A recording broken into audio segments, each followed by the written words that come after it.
Good morning class. I am Premlata, HOD Social Science. Today we will discuss 9th class Civics chapter 5th, the working institution. In this chapter we will be discuss about the role of parliament. In the previous video we have discussed the need of political executive and decision makers. Our today's topic parliament. Parliament in Hindi we can say Sansad. Where is parliament in our country? New Delhi. संसद भवन new Delhi में located है. And all the political leaders of the opposite party and ruling party are taking meetings in Sansad Bhavan. That is known as the parliamentary session. It is essential to sit together and hold meeting 2 times in a year. There will be no difference more than 6 months. Means कि एक साल में संसद की 2 meeting होना अनिवार्य है और दोनों मीटिंग के बीच सेशन के बीच 6 मंथ से ज्यादा डिफरेंस ना हो. जैसे शीतकालीन सत्र और सेकंड वन है मॉनसून सत्र. कई बार संसद की अर्जेंट मीटिंग भी बुलाई जा सकती है on the behalf of the decision of the bodies of that parliament. Why do we need a parliament? Parliament की जरूरत क्यों है? पहले वीडियो में हमने डिस्कस किया था प्रेसिडेंट है, प्राइम मिनिस्टर है, क्या वो कानून नहीं बना सकते? जैसे हमने ऑफिशियल ऑर्डर 13 अगस्त 1999 मेमोरेंडम का डिस्कस किया था. क्या इस तरह के ऑर्डर पास कर सकता है प्राइम मिनिस्टर या प्रेसिडेंट? नेवर. क्योंकि हमारे कंट्री में कानून बनाने का कार्य इलेक्टेड जो बॉडीज है उनके हाथ में दिया गया है. जैसे कि सेंट्रल लेवल पर पार्लियामेंट कानून बनाता है, स्टेट लेवल पर लेजिस्लेचर असेंबली. सो दोनों का रोल एक जैसा है. स्टेट लेवल पे legislature assembly playing the same role as parliament is playing on the central level. यहाँ सबसे पहले हमें मीनिंग क्लियर हो what is parliament. National assembly of elected representative. Parliament में जितने भी मेंबर हैं वो इलेक्टेड मेंबर हैं. कुछ लोगों का इलेक्शन, कुछ पार्ट्स का इलेक्शन जो है डायरेक्ट होता है, कुछ का इनडायरेक्ट होता है. अब नेक्स्ट आता है हमारा what is the role of that. ये एक हायर अथॉरिटी है, मींस फाइनल अथॉरिटी है ऑफ मेकिंग लॉज. अगर पूरे इंडिया के लिए कोई कानून बनाना है तो वो बिल कहाँ जाएगा? पार्लियामेंट के 2 हाउसेज हैं, लोकसभा और राज्यसभा, और थर्ड पार्ट है प्रेसिडेंट. तीनों की कंसेंट के बाद ही कोई भी बिल कानून बनता है जो कि पूरे कंट्री पर इम्प्लीमेंट किया जाता है. अकेला प्रेसिडेंट और अकेला प्राइम मिनिस्टर कोई भी बिल, किसी भी विधेयक को कानून नहीं बना सकते. Next one, control on the ruling party. अगर पार्लियामेंट नहीं है और इलेक्शन हो गई, कोई एक पॉलिटिकल पार्टी सत्ता में आ गई तो मनमाने कानून बनेंगे. जो पॉलिटिकल पार्टी चाहेगी वैसे कानून बनेंगे और जो चाहेंगे वैसे डिसीजन लेंगे. इसमें पब्लिक वेलफेयर का हम सोच भी नहीं सकते. इसीलिए पार्लियामेंट्री सिस्टम में क्या होता है कि रूलिंग पार्टी पर कंट्रोल करती है, रूलिंग पार्टी को मनमानी करने से रोकता है. नेक्स्ट वन है control on the treasury.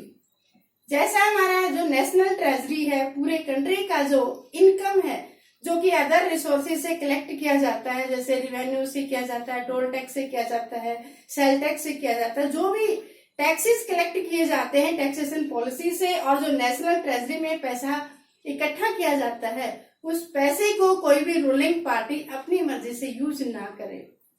Parliament में विधेयक पास किए जाते हैं, मनी बिल और ऑर्डिनरी बिल. 2 तरह के बिल होते हैं. सामान्य बिल जो कि जिसमें पैसे का यूज नहीं होता, वो मनी बिल होता है, पैसे से रिलेटेड. तो इसमें धन बिल हम कहते हैं और सामान्य बिल कहते हैं. यहाँ हम डिस्कस करेंगे 2 हाउसेज ऑफ पार्लियामेंट. पार्लियामेंट का पता चल गया, लॉ मेकिंग बॉडी है, ट्रेजरी को कंट्रोल करता है, रूलिंग पार्टी को कंट्रोल करता है. बहुत ही एसेंशियल है because it make laws for the whole country. अब यहाँ डिस्कस करें कि पार्लियामेंट बना कैसे है, इसके कौन कौन से पार्ट हैं. जैसे हमारा बॉडी पार्ट है, बॉडी पार्ट में डिफरेंट ऑर्गन्स काम करते हैं. सो पार्लियामेंट में लोकसभा है, राज्यसभा एंड प्रेसिडेंट है. सबसे पहले हम डिस्कस करेंगे लोकसभा का. कि जो मेंबर ऑफ पार्लियामेंट है, जो लोकसभा के लीडर हैं, उनका इलेक्शन कैसे होता है। हमारे कंट्री में लोकसभा इलेक्शन का टर्म ओवर है 5 इयर्स। हर 5 साल के बाद कॉमन इलेक्शन होते हैं पूरे कंट्री में। टोटल इलेक्शन कॉन्स्टिट्यूएंसीज हैं 543 and 2 candidates are nominated by the president. So Lok Sabha की टोटल सीटें हैं 545, चुनी हुई है 543 और 2 नॉमिनेट किए जाते हैं Anglo Indians bye the president. Term over 5 year है। डायरेक्ट इलेक्शन होते हैं। हर इंडिविजुअल पर्सन जो कि 18 साल से अधिक एज के जो वोटर्स हैं, वो सभी लोकसभा की वोट कास्ट करते हैं। अब क्वेश्चन उठता है कि लोकसभा का लीडर बनने के लिए मिनिमम एज रिक्वायरमेंट क्या है। 25 ईयर्स। 25 ईयर्स का कोई भी कैंडिडेट लोकसभा का इलेक्शन लड़ सकता है। इसके बाद ये टेम्परेरी बॉडी है। टेम्परेरी बॉडी है। लोकसभा का हेड होता है प्राइम मिनिस्टर, जो कि मेजोरिटी पार्टी का लीडर है। अगर कंट्री में 2 स्टेटों के बीच में या किसी एक्सटर्नल फोर्सेस की वजह से सिस्टम सही से काम नहीं करता, तो प्राइम मिनिस्टर प्रेसिडेंट की हेल्प से लोकसभा को भंग कर सकता है। ये परमानेंट बॉडी नहीं है, ये टेम्परेरी बॉडी है। नेक्स्ट हम डिस्कस करेंगे राज्यसभा। राज्यसभा को काउंसिल ऑफ स्टेट्स कहते हैं। राज्यसभा का डायरेक्ट इलेक्शन नहीं होता। टर्म ओवर होता है राज्यसभा का 6 इयर्स और मिनिमम एज रिक्वायरमेंट होती 30 इयर्स। और स्टेटों की जो लेजिस्लेचर असेंबली में एमएलए जो इलेक्ट किए जाते हैं, उन्हीं एमएलए को राज्यसभा का एमपी इलेक्ट किया जाता है। ये एक परमानेंट बॉडी है। लोकसभा भंग हो जाए, प्रेसिडेंट का शासन लागू हो जाए, देन राज्यसभा परमानेंट बॉडी है, ये स्थिर रहेगा।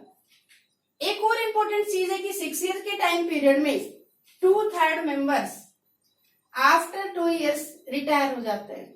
ये कब से इम्प्लीमेंट हुआ? 1970 से ये इम्प्लीमेंट किया गया कि 2/3 member will be retire after 2 years. 6 years का टाइम और कंप्लीट करने के बाद एमपीज रिटायर हो जाते हैं। Next one, president. प्रेसिडेंट का हमने पहले ही डिस्कस किया है। President is the nominal head of India. हमारे कंट्री में प्रेसिडेंट केवल नाम का पॉलिटिकल एग्जीक्यूटिव है। इसके नाम से सभी काम होते हैं। जैसे कोई भी विधेयक, कानून बनता है, बिल, लॉ बनता है, तो प्रेसिडेंट की सिग्नेचर से बनता है। प्रेसिडेंट के पास कुछ वीटो पावर भी है। धन बिल को केवल 14 डेज के लिए डिले कर सकता है। ये तीनों फोर्सेस का, तीनों सेनाओं का चीफ कमांडर है। आपने भी देखा होगा रिपब्लिक डे पर घोड़ों की सलामी के साथ जो है प्रेसिडेंट आते हैं रिपब्लिक डे को और आर्मी को सल्यूट करते हैं। सो प्रेसिडेंट जितने भी फॉरेन अफेयर्स होते हैं, ट्रेडिंग सिस्टम होते हैं या फॉरेन कंट्री के साथ जितने भी समझौते और संधि किए जाते हैं, वो सब प्रेसिडेंट के नाम से होते हैं। हमारे कंट्री के इवन देन की रूलिंग पार्टी जो कि सत्ता में आई है मेजोरिटी के बाद, सो प्राइम मिनिस्टर को पोस्ट पर आते हैं तो नॉमिनेट कौन करवाता है? प्रेसिडेंट। सुप्रीम कोर्ट के जजेस, हाई कोर्ट के जजेस, इन सबकी पावर किसके पास है? प्रेसिडेंट के पास है। और प्रेसिडेंट ही स्टेट के अंदर गवर्नर को नियुक्त करता है। सो इंडिया का president head of the country है। पॉलिटिकल साइंस में कहते हैं head of the state, but इसके पास में रियल अथॉरिटी नहीं है, जैसे अमेरिका में है। अमेरिका के अंदर ये पार्लियामेंट्री सिस्टम नहीं होता है, लोकसभा राज्यसभा नहीं होते, वहां प्रेसिडेंट के नाम से इलेक्शन होता है और प्रेसिडेंट के पास रियल पावर होती है। 4 इयर्स का वहां पे टर्म ओवर है। सो अमेरिका के अंदर जो गवर्नमेंट सिस्टम है उसको कहते हैं प्रेसिडेंशियल सिस्टम, हिंदी में कहते हैं अध्यक्षात्मक शासन प्रणाली। और इंडिया में जो पार्लियामेंट्री सिस्टम, इसे कहते हैं संसदीय शासन प्रणाली। सो आज के वीडियो में हम इतना ही डिस्कस करेंगे कि एक लॉ मेकिंग बॉडी है, इसके फंक्शंस क्या क्या है, इसकी इंपॉर्टेंस क्या है, इसकी हमें जरूरत क्यों है, और पार्लियामेंट के पार्ट कौन कौन है, Lok Sabha, Rajya Sabha and president. Second हम डिस्कस करेंगे इसी वीडियो में बिल क्या है, बिल कानून कैसे बनता है। सो कॉमनली 2 तरह के बिल होते हैं, ordinary bill and money bill. Ordinary bill Lok Sabha के किसी भी पार्ट में इंट्रोड्यूस किया जा सकता है, जैसे कि ऑर्डिनरी बिल को लोकसभा में, राज्यसभा में कहीं भी भेज सकते हैं। अगर 2/3 मेजोरिटी से बिल पास हो जाता है देन बिल को प्रेसिडेंट के पास सिग्नेचर के लिए सेंड किया जाता है, प्रेसिडेंट के पास इंट्रोड्यूस किया जाता है। अगर प्रेसिडेंट को लगता है कि बिल सही नहीं है, जो कानून बन रहा है पब्लिक वेलफेयर नहीं होगा, देन ये इसको रीचेकिंग के लिए सेंड कर सकता है दोनों हाउसेज में से किसी में भी। अगर दोबारा से बिल पास हो जाए then president have to sign on that. Next होता है मनी बिल, पैसे संबंधी bill. Money bill direct Lok Sabha में पेश किया जाता है, राज्यसभा में मनी बिल लोकसभा के बाद आता है। तो राज्यसभा के पास कोई पावर नहीं है कि मनी बिल को रोक सके, क्योंकि अगर मनी बिल लोकसभा में पास हो गया, राज्यसभा में खारिज कर दिया गया, तो दोनों का ज्वाइंट सेशन होता है और दोनों के ज्वाइंट सेशन में मेजोरिटी लोकसभा के पास है। लोकसभा और राज्यसभा दोनों में 2/3 बहुमत से मनी बिल पास होने के बाद प्रेसिडेंट के पास जाता है। प्रेसिडेंट के पास में वीटो पावर है, केवल 14 डेज तक बिल को डिले कर सकता है, उसको रोक नहीं सकता। 14 डेज के बाद प्रेसिडेंट बिल को साइन करता है और बिल कानून बन जाता है। यहाँ एक क्वेश्चन उठता है, how can you say that Lok Sabha is more powerful than Rajya Sabha? तो बेटे इसमें हम क्या डिस्कस करेंगे कि लोकसभा के कैंडिडेट्स कितने हैं? 545 सीट्स है। यहाँ पर सीटें कितनी है? 250 हो सकती ज्यादा से ज्यादा। एट प्रेजेंट में 245 है, जिसमें से इलेक्टेड है 233 प्लस नॉमिनेटेड है 12। प्रेसिडेंट यहाँ 12 कैंडिडेट्स को नॉमिनेट करके भेजता है। सो मेजोरिटी किसकी है? लोकसभा की है। दूसरा, जो गवर्नमेंट का हेड होता है वो प्राइम मिनिस्टर है, वो लोकसभा से है या राज्यसभा से? लोकसभा से।